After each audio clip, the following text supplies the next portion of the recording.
cherished tradition to approve the budget immediately, but there's a cherished tradition that when we deliberate a budget of any agency, that the head of agency should be present. That is my... And I would tend- Madam Chair, parliamentary inquiry, Madam Chair. Madam Chair, Yeah. parliamentary inquiry. The Honorable Abante. It is also a cherished tradition in Congress that whenever we deliberate the budget of a certain agency, that the head of the agency must be present. At this point in time, there are no staff here. The head of agency present on the office of the Vice President. And we only have a DBM here. A DBM even answered that only, the COA even answered that only the OVP could be able to answer that.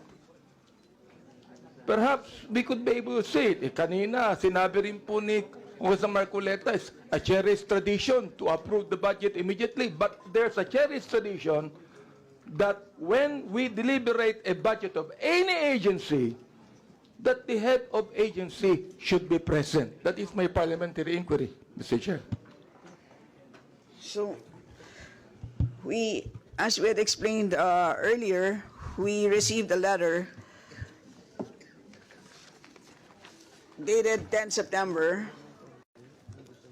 At doon sa liham na yon, pinaliwanag ng ating Vice Presidente na sinabmit na po niya lahat ng mga documents na sa tingin niya ay kakailanganin ng Kongreso sa ating pagkilatis ng kanyang budget. Yes, Madam And Chair. so, yun po But, ang sitwasyon natin sa ngayon. Pwede natin, pagkatapos ng ating interpellation, pwede natin desisyonan kung anong gagawin. Pero sa ngayon, ipapagpatuloy muna natin ang pagtatanong. Madam Chair, let me Honorable explain. Abante. No? But her letter, actually, na her not being present here, is an insult to this institution.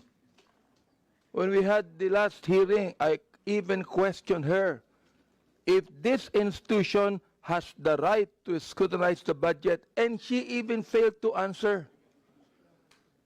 My goodness, I think that her writing a letter to us telling us that she has completed this, she still must be present, Madam Chair.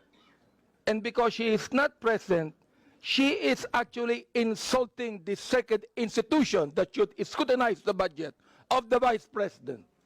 And I do not care even if she is the Vice President, Madam Chair. I will not allow that Congress will be insulted by the head of any agency. Duly noted. But Madam Chair, whatever your decision might be, I would concede to it.